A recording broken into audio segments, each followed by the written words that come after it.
Welcome to Chapter 15, Monopoly. In Module 2, we discuss profit maximization for a monopoly. We start with Segment 1, the monopolist's strategy. What will you learn in this segment? You will learn how revenue, cost, and profit change when the monopolist increases or decreases production. We will also talk about the monopolist's general strategy to maximize profit.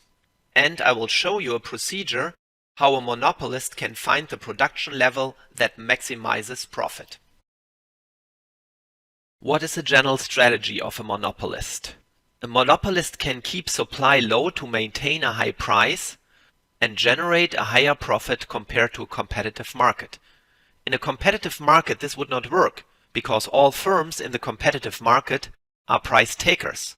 None of the firms can influence the price. The monopolist, in contrast, has market power and can influence the price. If the monopolist produces the right amount of goods, he or she creates a situation with a high price and still decent sales in terms of quantity, and both together would lead to a high profit.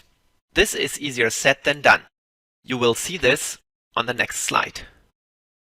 If the monopolist produces a big quantity, the supply is high and so are his sales in terms of quantity.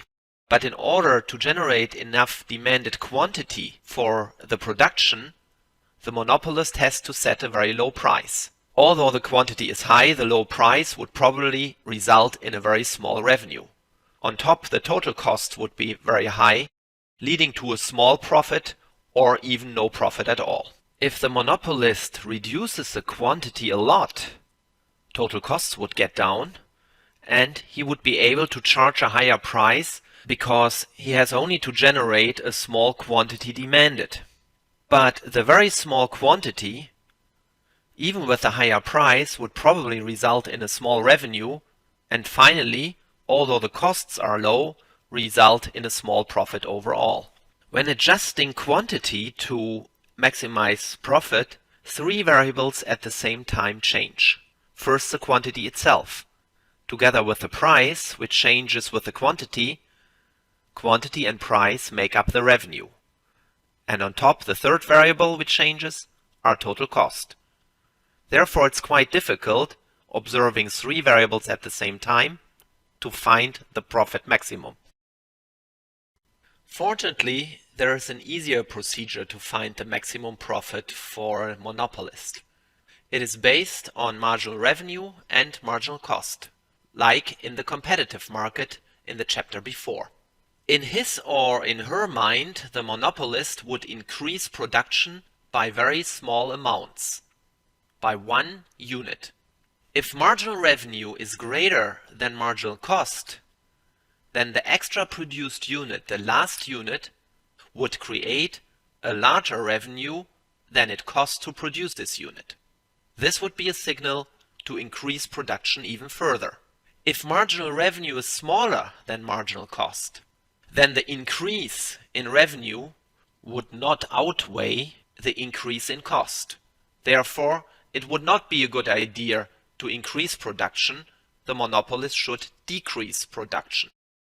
When marginal revenue equals marginal cost, the monopolist reaches an equilibrium. But what determines the monopolist's marginal revenue and marginal cost? Let's start with marginal cost. Marginal cost, like in any other type of market, are determined by the difference in two consecutive total costs.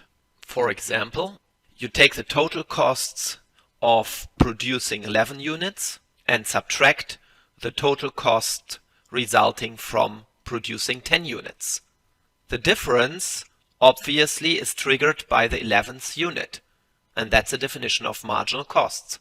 What is triggered in terms of costs by producing the last, in our example, the 11th unit. Marginal revenue for a monopolist is different than in other markets. Marginal revenue is determined by two effects. One effect is the output effect.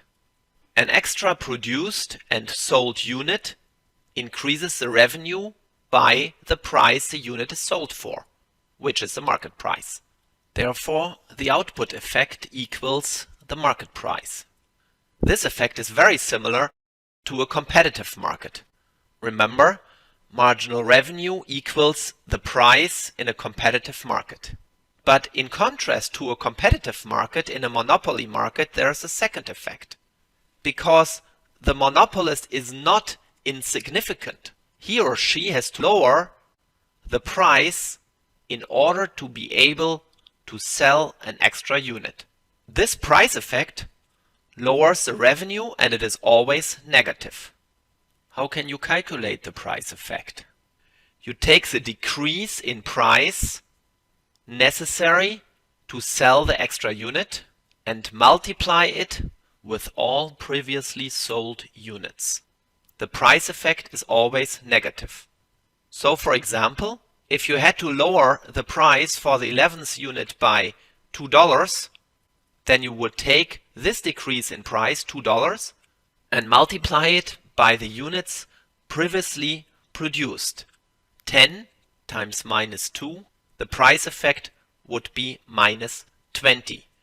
You might ask, why not multiplying with 11? The reason is, when we calculated the output effect, we took already the lower price into consideration for the 11th unit.